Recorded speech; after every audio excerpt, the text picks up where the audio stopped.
आज की जो हमारी वीडियो होने वाली है वो है कि सीता माता का और रावण का क्या संवाद हुआ। हनुमान जी महाराज ने क्या ऐसा सुना, त्रिजटा कौन है, मंदोदरी कौन है, क्या वहाँ पर वार्तालाप हुई, आज हम सब जानेंगे। तुलसीदास जी ने तुलसीकृत रामायण जी में क्या लिखा है उसके आधार पर हम बात करेंगे। और जय श्री राम सभी को। मेरा नाम है वेदांश। उम्मीद करता हूँ आप सब ठीक होंगे और रोज रामायण का अध्ययन कर रहे होंगे। देखिए, रावण का अशोक वाटिका में आगमन हुआ। माता सीता दुखी थी। उसी टाइम पे रावण का आगमन हुआ और रावण कहता है कि तुम मुझे सिर्फ एक बार देख लो। कई तरीके से उसने समझाया, कई तरीके से उसने अपनी बात रखी माता सीता के प्रति कि तुम मुझे अपना लो, तुम मुझे सिर्फ एक बार देख लो।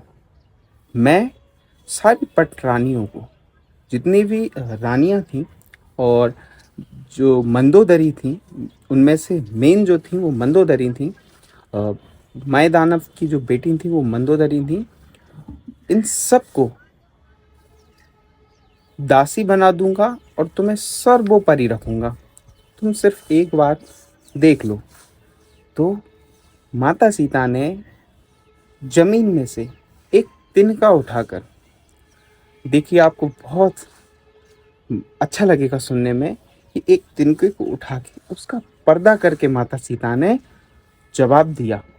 ऐसे ही नहीं कि जवाब दे दिया, उस मर्यादा के साथ जवाब दिया कि हे निर्लज्ज, हे पापी, तुम मुझे सूने में हर के ले आए जब मेरे श्री रघुनाथ वहां नहीं थे।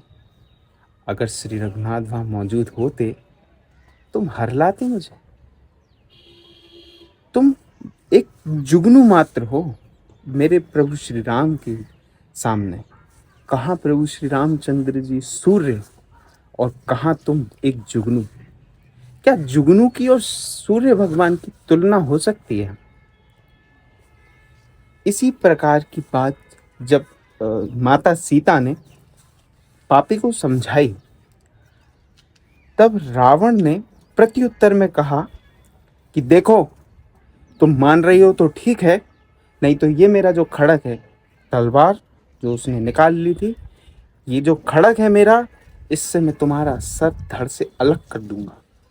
हे सीते, तुम्हारे लिए मैं 1 महीने की मोहलत देता हूँ।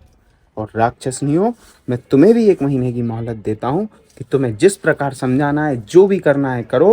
मुझे 1 महीने में तुम्हारा उत्तर चाहिए। अगर उत्तर सही रहा तो ठीक, नहीं रहा तो मैं तुम्हारा सर धड़ से अलग कर दूंगा। मंदोदरी ने काफी रोका, समझाया।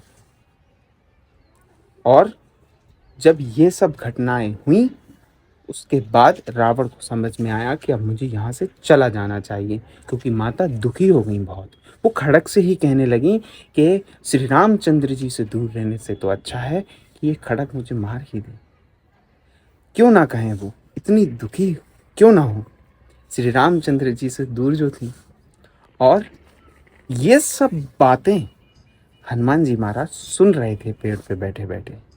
जब वो ये सब बातें सुन रहे थे तो उन्हें बहुत पीड़ा हुई, हृदय में बहुत दुख हुआ कि मैं माता के कोई काम आ पाऊँ, मैं माता का ये दुख हर पाऊँ, मैं ये माता का जो दुख है समाप्त कर पाऊँ।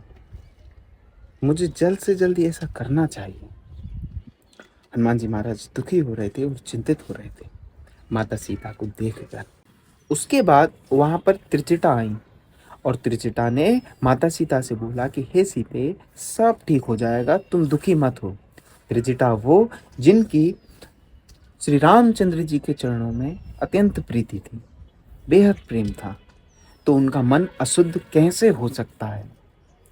त्रिजटा ने कहा सभी राक्षसनियों के सामने कि मेरे लिए ब्रह्म मुहूर्त में एक सपना आया है जो कि गलत नहीं हो सकता। सपने में आया है कि एक वानर आया है लंका में। हनुमान जी महाराज तो ऊपर ही बैठे थे, वो देख के चौंक गए कि यार ये क्या है। जब जैसे ही उन्होंने सुना कि त्रिजटा कह रही है कि एक वानर आया है, सिर्फ लंकिनी को पता था कि मैं आया हूँ, त्रिजटा को कैसे पता? और उसने पूरी लंका में आग लगा दी। सारे राक्षस सैनिकों को मार डाला, रावण के 10 सर और 20 की 20 भुजाओं को काट डाला। रावण गधे पे बैठा है, काला मुंह किए और दक्षिण की ओर जा रहा है। अब तुम्हें निर्णय खुद करना है कि तुम्हें किस प्रकार सीता को समझाना है। व्यक्ति अपने जीवन का, अपने भविष्य का, व्यक्ति खुद का, चरित्र का, सबका निर्माता स्वयं ही होता है। ये बात त्रिजटा ने बहुत अच्छे से समझा दी। और हनुमान जी महाराज ने वहां बैठे बैठे आकलन लगाया, अनुमान लगाया कि श्री रघुनाथ जी ने और जामवंत जी ने सिर्फ मुझसे एक काम की बोली थी कि सिर्फ सीता की सुध लेके आनी है, जानकारी लेनी है, क्या हाल में है, कैसी है, और वापस आ जाना है। पर सुरसा, जो नागों की माता थी, जिनको देवताओं ने परीक्षा लेने भेजा था, उन्होंने मेरे से कहा था कि श्री रामचंद्र जी के सारे कार्य करके आना। इसका मतलब है, ये संदेश है श्री रघुनाथ जी का मेरे लिए कि मुझे ये अकेला काम नहीं करना और भी ये सब कार्य करने हैं। परंतु जामवंत जी ने उन्हें रोक दिया था हनुमान जी महाराज को कि रावण को टच भी नहीं करना, छूना भी नहीं है। इसलिए वो चीज तो हनुमान जी महाराज ने सोच ली थी, क्योंकि बल बुद्धि में सर्वश्रेष्ठ है हनुमान जी महाराज, तो उन्हें पता है कब क्या करना है। और लंकिनी ने भी यही बात कही थी। लंकिनी में जब एक घूसा पड़ा था और वो उलट पुलट होकर पलटाई खा गई थी, जब उन्हें एहसास हो गया था कि हाँ, अब लंका का अंत निश्चित है, क्योंकि ब्रह्मा जी ने खुद कहा था कि जब तुम में घूसा पड़ जाए और तुम हिल जाओ, समझ जाना कि तुम्हारी वीर से कोई भेंट हो गई है और लंका का अंत निश्चित है। तो लंकिनी ने भी बोला था कि सारे कार्य करके आना है आपको, सारे कार्य करिए और सफल हो जाइए। तो हनुमान जी महाराज ने आकलन लगा दिया कि मुझे बहुत सारे कार्य करने हैं। और उसके बाद सीता माता को ऐसे देखकर उन्हें बुरा लगा। और फिर आगे क्या होता है, ये हम आगे की चौपाइयों के अनुसार देखेंगे। बाकी जो भी मेरी वीडियो में कमी लगे और कोई सुधार हो तो बेझिझक बता दें, क्योंकि मैं नया हूँ, मुझे कोई आइडिया नहीं है। तो आप बता सकते हैं, जैसा भी होगा मैं उसको पूरा करने की कोशिश करूँगा। जय सिया राम।